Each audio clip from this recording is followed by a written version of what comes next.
Hi, I'm Kurt Mitchell. Welcome to the Jimi Hendrix Guitar Method. In this lesson, we're going to cover Jimi Hendrix's style of playing, from his rhythms to his leads, and we're going to take the old stuff, the first 3 albums, in this particular lesson. We're going to start by tuning our guitars. I'm going to tune half a step down. So if you have a tuner, go ahead and tune 1/2 step down your whole guitar, because most of the stuff that Jimi played was half step down. And if you don't have a tuner, I'm going to give you an A or open 5th string. You tune your guitar to that A and come back and check it with me, and we should be in tune. Let's get started.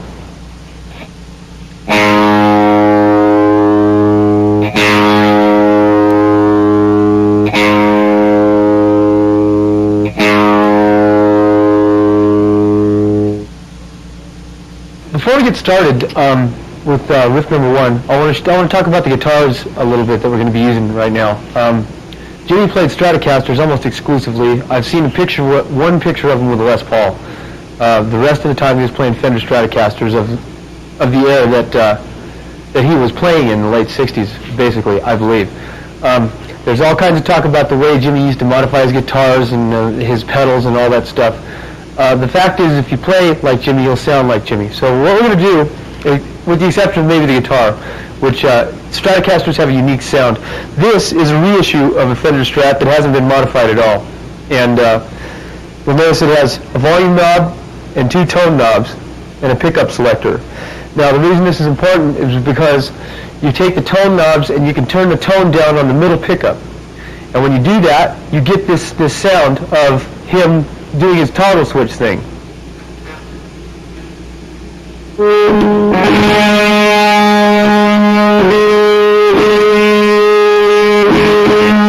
You take it and you flick the toggle switch up and down with the tone on the middle one turned down.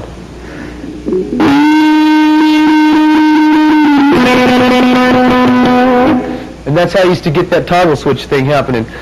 There's a tone knob for the middle pickup and the front pickup on Stratocasters when they come stock. There's 1,000 ways to wire them, and the Stratocaster has been the basis for all kinds of guitars since it even came out. We're going to be using 2 Marshall heads on this particular lesson. But one of the tops, what you're going to see pictures of Jimi Hendrix using. It's a 69 plexi, meaning that the gold in the middle there is plastic. It's kind of a collector's thing, but it's a great sounding head. It has that old, warm English sound that nothing else has. Now the one on the bottom is a more recent head, about an 84. It's going to be not a channel switcher, but it's going to have a cleaner sound because I have the top one modified. The bottom head is going to supply our clean sounds and some of our semi-distorted sounds. But the main head we're going to be focusing on is the one on the top. It's a Super Lead 100 watt. I want to talk about the pedals a little bit. I don't have the exact pedals that Jimi was using here. I have facsimiles. He was using Dunlop wah-wah pedals, I believe, and Crybabies. Dunlop makes them now.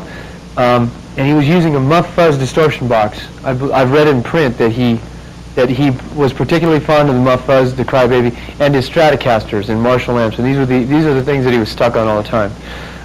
What I'm using is going to be an FX17. It's a wah-wah and a volume pedal, depending upon which application you put it to.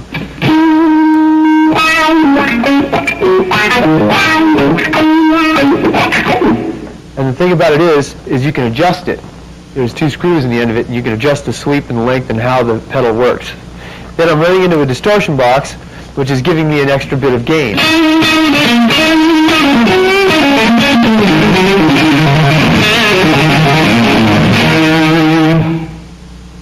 basically what we're going to be using for this lesson. I don't really have anything else plugged in. I got a little bit of chorus on the sound coming through the mixing console, and other than that, it's basically a stock sound. It's how you play the guitar, not what kind of equipment you play, that's going to make you sound like Jimi Hendrix. Okay, I want to get right to the first riff. This is an excerpt from Hey Joe.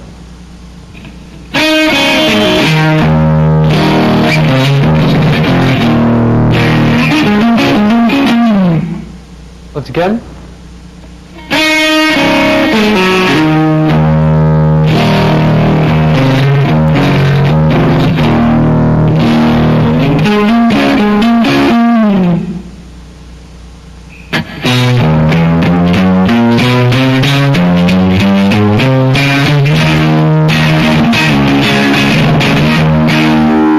Once again.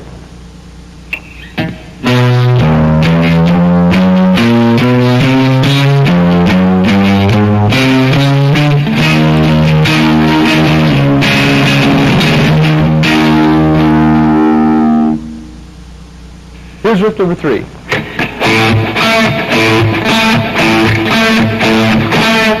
One more time.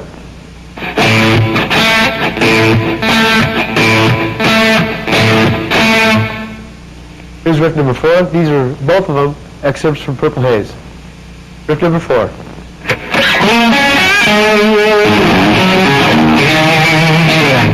Once again.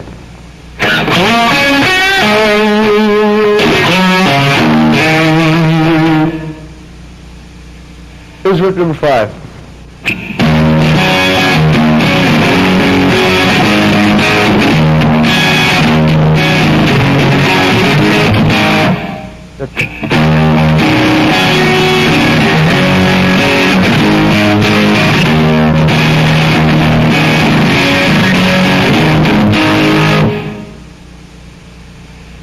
Here's riff number 6. One more time.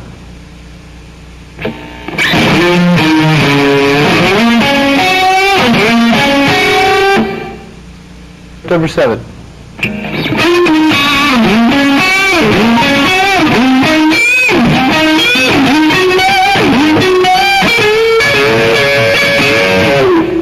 Once again.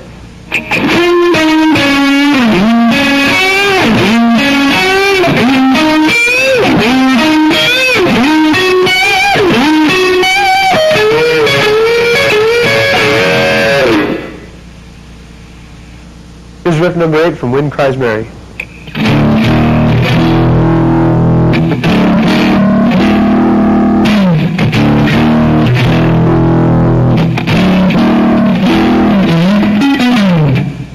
Once again.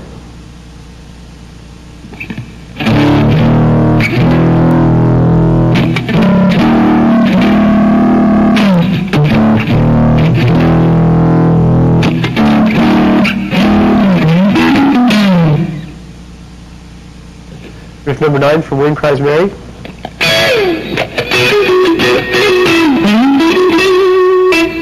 Once again.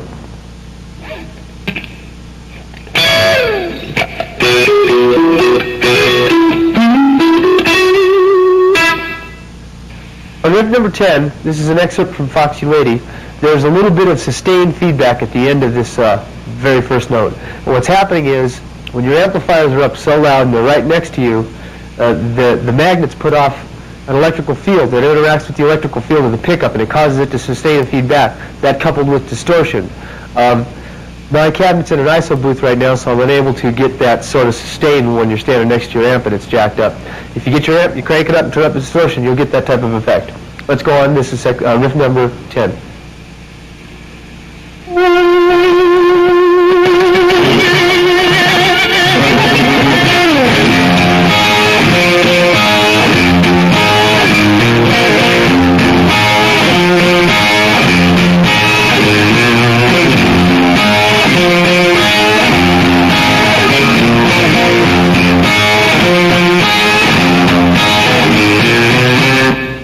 Once again, it's going to start out with a volume fade, slow volume fade. Here it goes.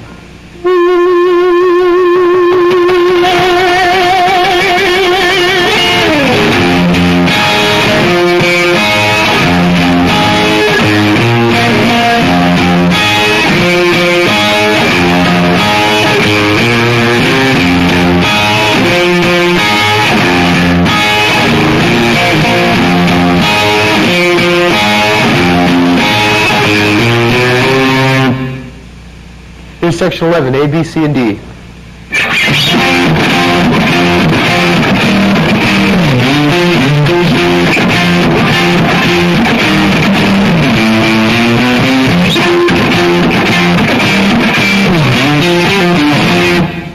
One more time.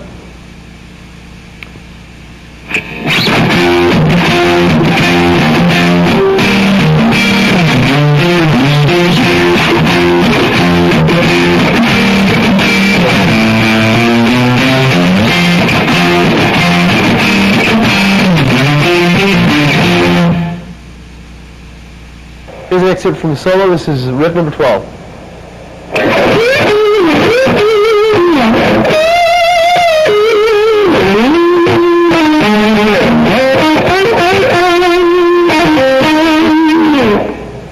Once more.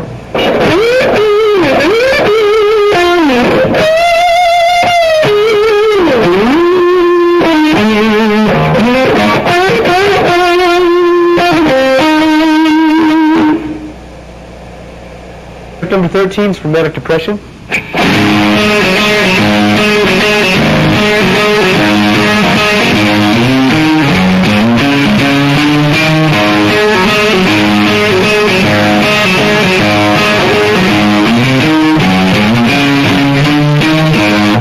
One more time.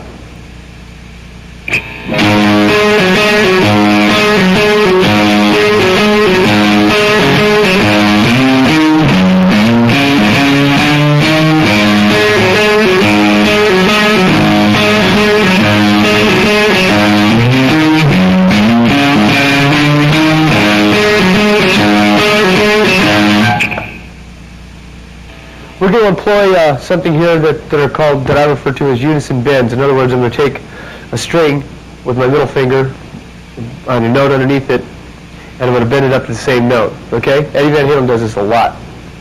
Let's do it. This is riff number 14.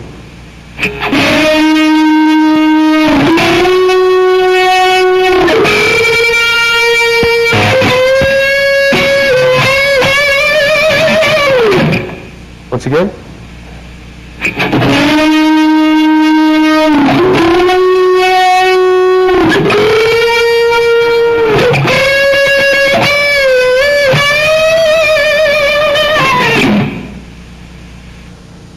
Riff 15 is from Red House. Here it is.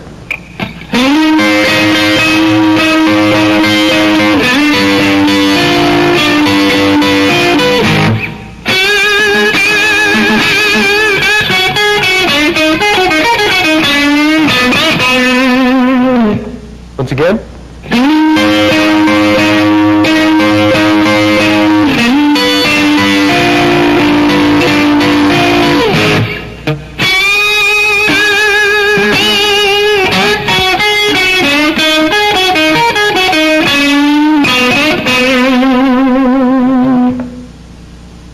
Here's riff 16.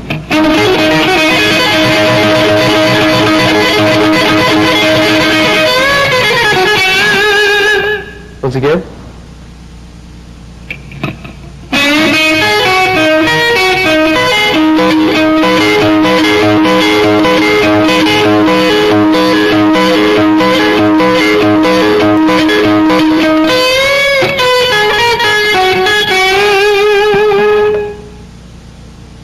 Section 17 is going to use our switch. We have the treble turned off on our end pickup, our neck pickup. Here we go.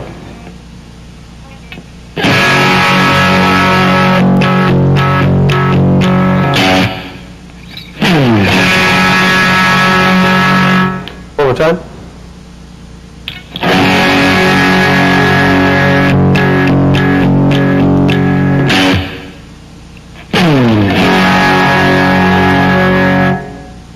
Here's another riff from Love and Confusion. This is number 18.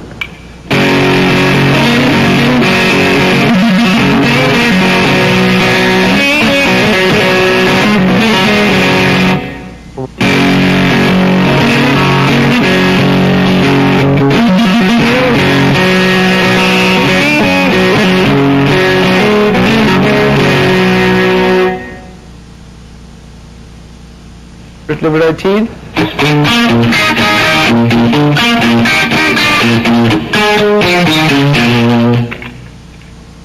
Once again.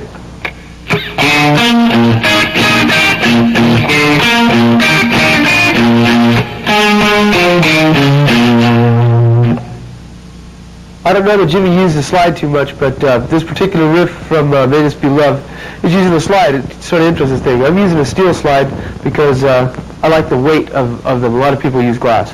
This is riff number 20. Here we go.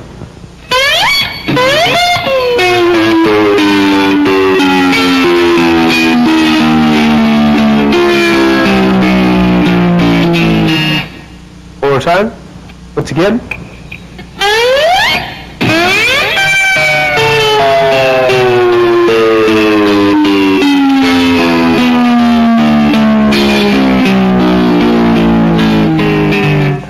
I know that's not a very good example of a slide riff. These things are supposed to be used for stuff like this.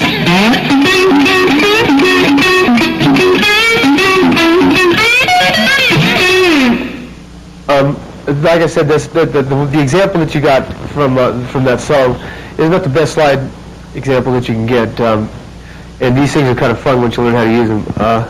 The steel ones, like I said, I prefer the steel ones. Let's go on right now. Let's go to riff number 21 from Fire.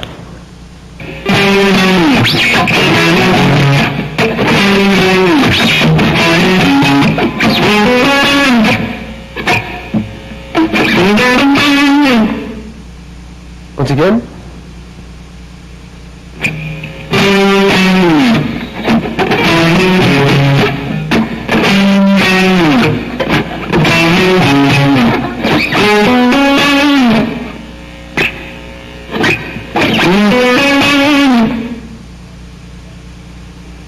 Riff number 22 from Fire.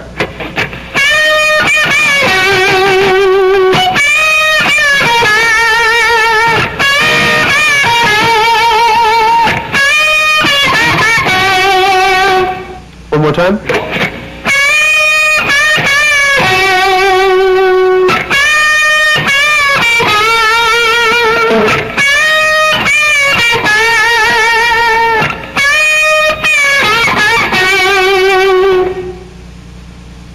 Here's number 23. This is an excerpt from Third Stone from the Sun.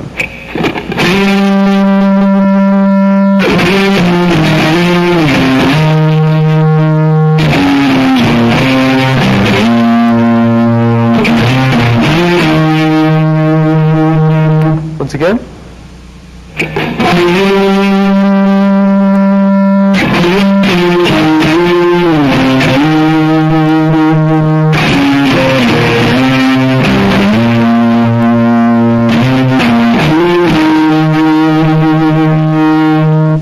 In sections number 24 and 25, I'm going to show you this stuff going forward. What Jimmy used to do is they'd record some stuff forwards, and on Are You Experienced, they did this a lot. They flipped the tape over and play it all backwards and then record to that.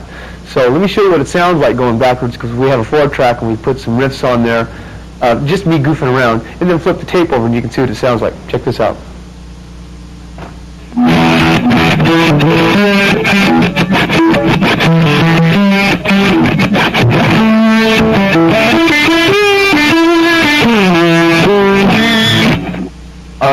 Let's go to section 24 here, riff number 24.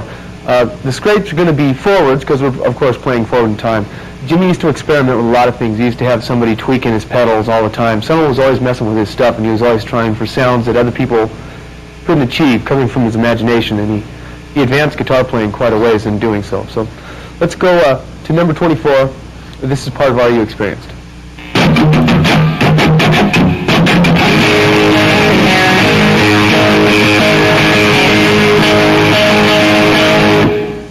Slower.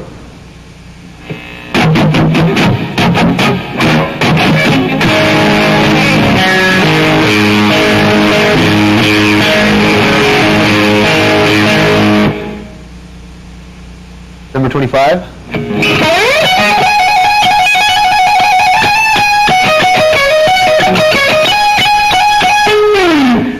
Once again.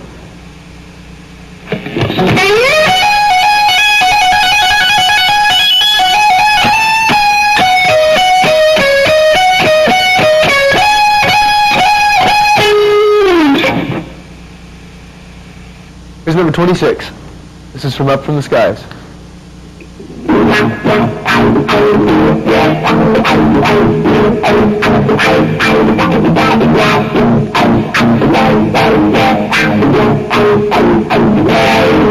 One more time.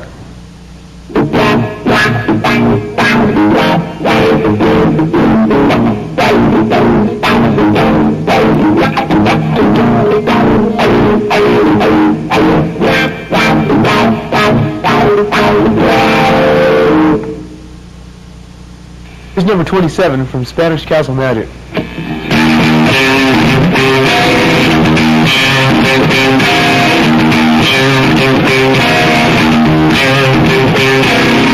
Once again.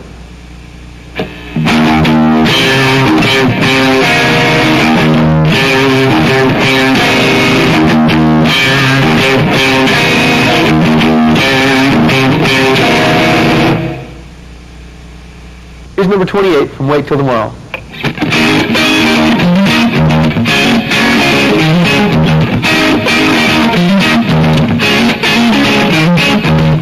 One more time.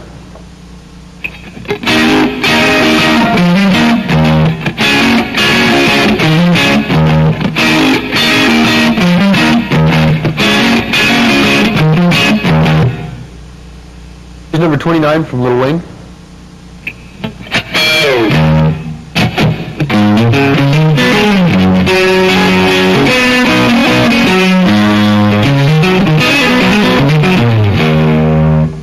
Once again.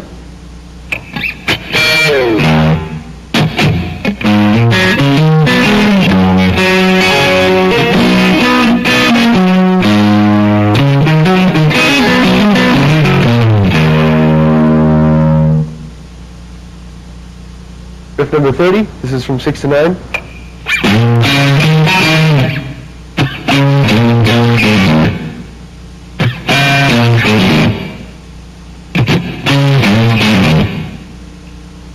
One more time.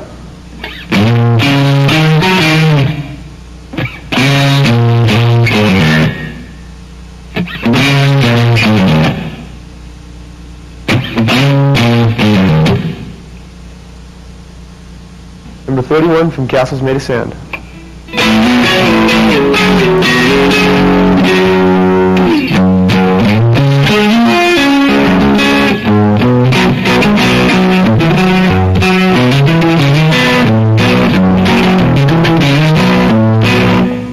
Once again.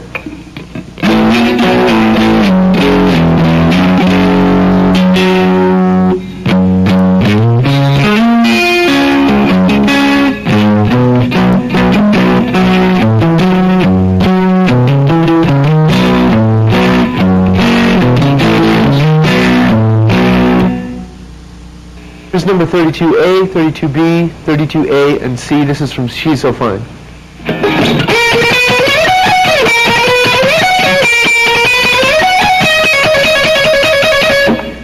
One more time.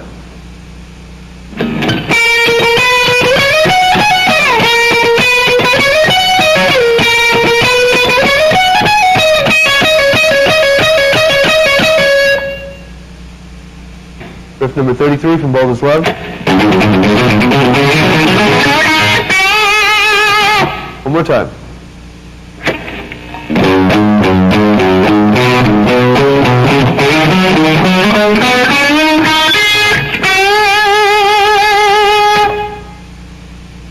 Number 34 from Voodoo Child.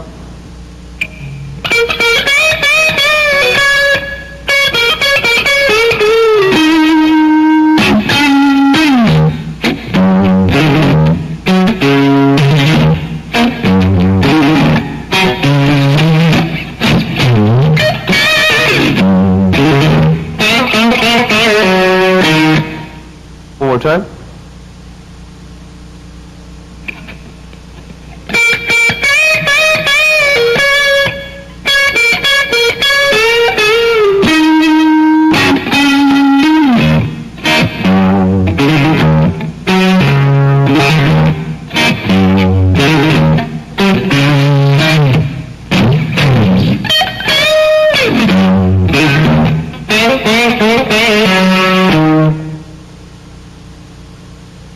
Here's riff number 35 from Voodoo Child's Slight Return.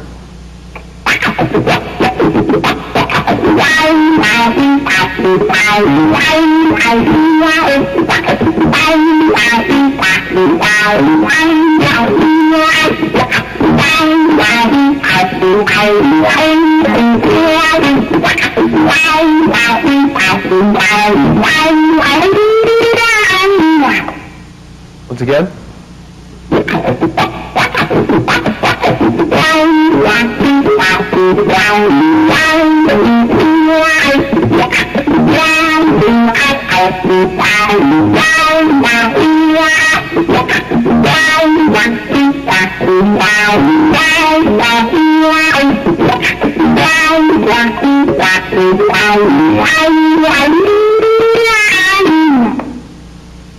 Number 37 is from Voodoo Child Slight Return.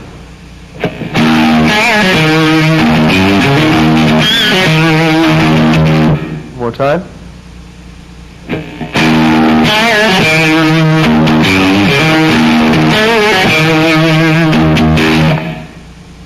'37, same song.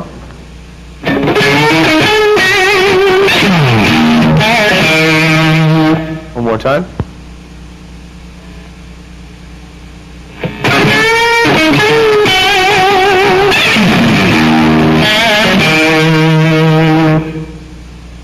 Riff number 38.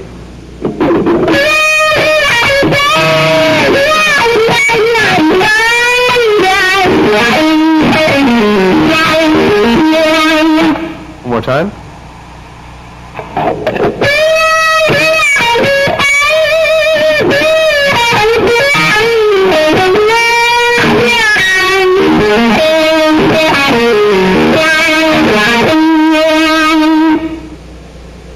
Here's riff number 39 from Little Miss Strange. This is on an acoustic guitar originally. It goes like this.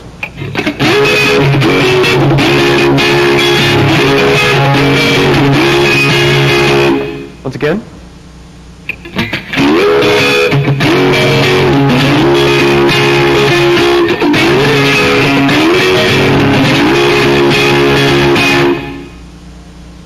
Number 40 from Long Hot Summer. Once again.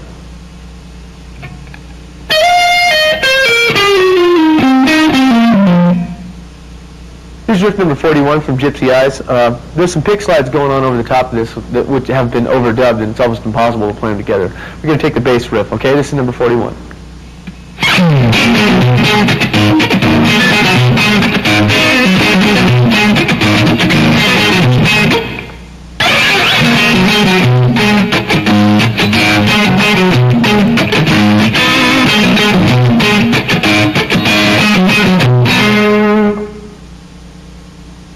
Riff number 42.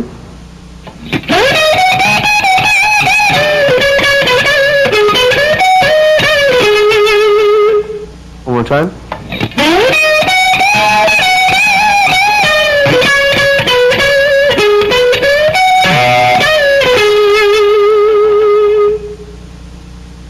Here's riff number 43 from Burning of the Midnight Lamp.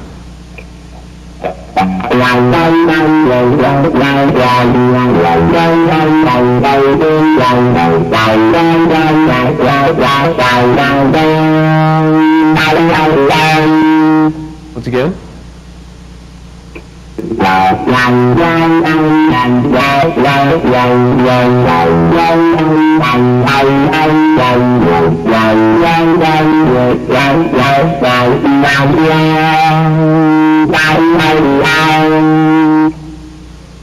All you're doing with a wah-wah pedal is rocking forward. It stays way in the back, actually. So you want only the back part of it, but you rock forward with every quarter note.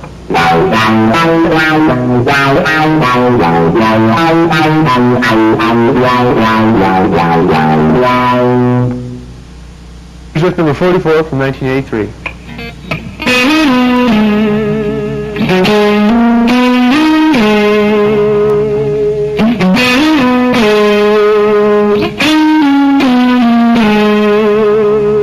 Once again.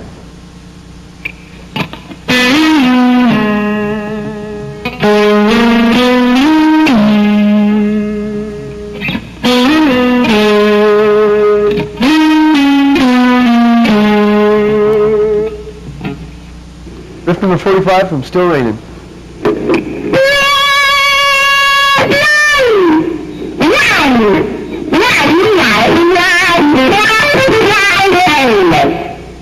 Once again.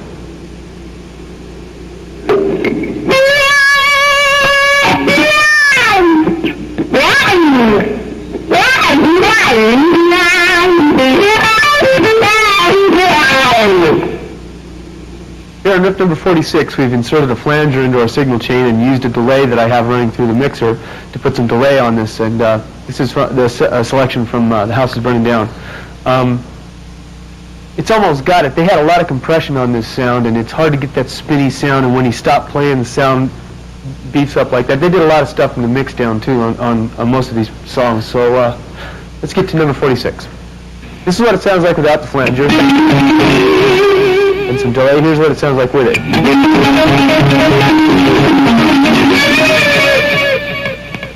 So let's get to the riff.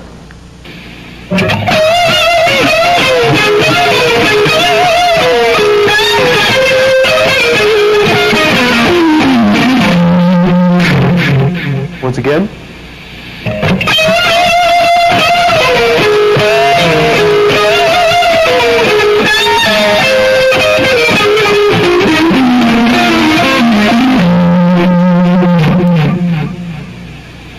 Here's riff number 47 from All Along the Watchtower.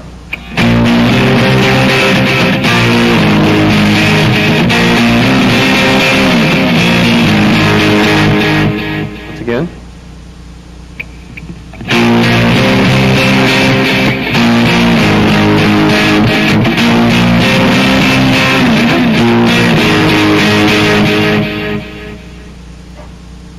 Riff number 48.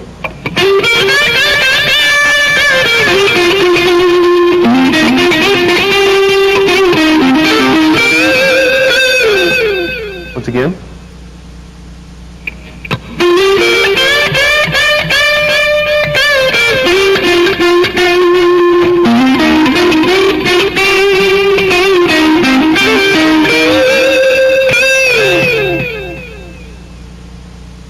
That about wraps up the riffs. What I want to go into now are some of the chord shapes that he used to use a lot and some of the patterns that he used to use to solo in, okay? Number 49 is going to be an E minor 7th. Let's check it out.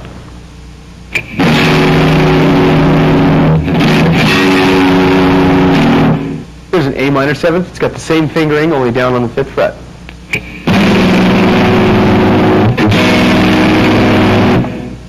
Now this is an A major in first inversion, and he used to use these all the time to slide up and around too. So check it out.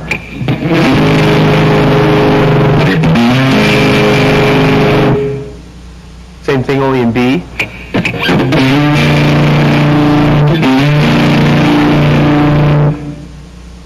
This is an E7 sharp 9. This chord's used a lot. Stevie Ray Vaughan used this, got a lot of these from Jimi Hendrix. He used to use this all the time. It goes like this.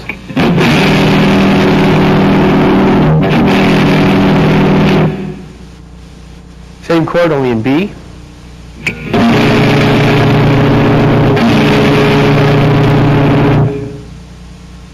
Now let's go through some visual patterns on the neck. I'm going to go through them in the main keys that he used to play in. This one's an E, okay? Now you'll find that the root notes are circled, okay?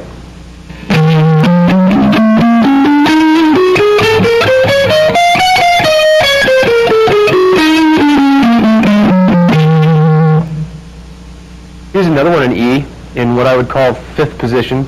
That's position number 1, the one we just covered. You'll notice that I'm emphasizing the root notes too. Here we go.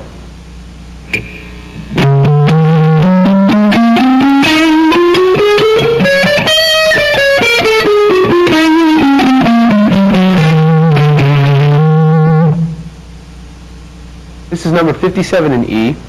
Same thing, emphasizing the root notes, same scale. These can be moved anywhere, by the way, and I'll show you how in a minute. To any key that you want to play in.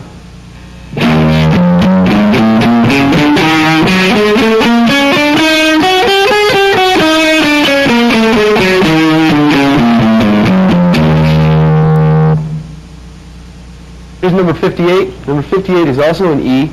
I'm just going to show you the same pattern that we did the very first one. Same as example 55, only down an octave, okay?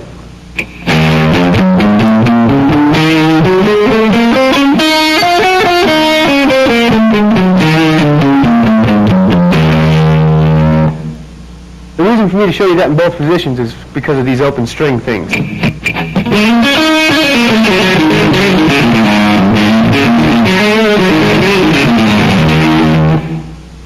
And Jimmy used to use that stuff a lot, and he sort of pioneered that thing. It comes from the blues. All these scales are basically blues scales with added chromaticisms, and they get into various modes. I don't want to get into that. I just want to give you the patterns that Jimmy used to use a lot, so if you feel the need to play like Jimmy, but not exactly what Jimmy played, you can use these patterns to help you along. Let's go to number 59.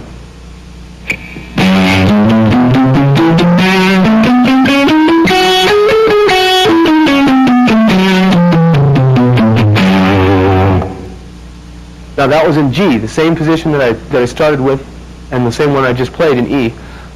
Only this is in G, and the root notes, like I said, are circled. So you can slide your hand around the guitar and play this scale and solo within this pattern in just about any. As a matter of fact, you can do it in any key you want to. So let's go to number 60. This would be in A, same pattern. Watch.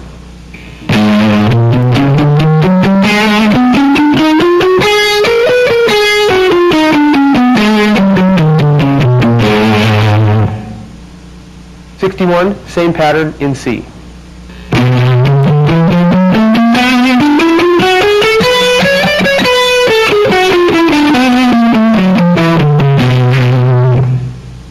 Same pattern, number 62, in D.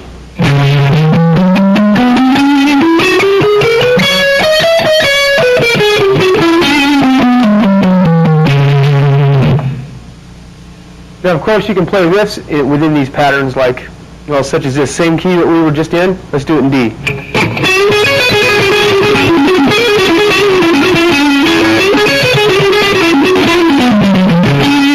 Well, that about wraps up this lesson. We had a lot of fun making it. It's always fun to pick out Jimi Hendrix. It's too bad he's gone, because the way he innovated back then, I'm sure we'd have kept on going, and there's no telling what he could have done today. Everybody that plays rock guitar today seems to have been influenced by Jimmy, because he was way ahead of his time.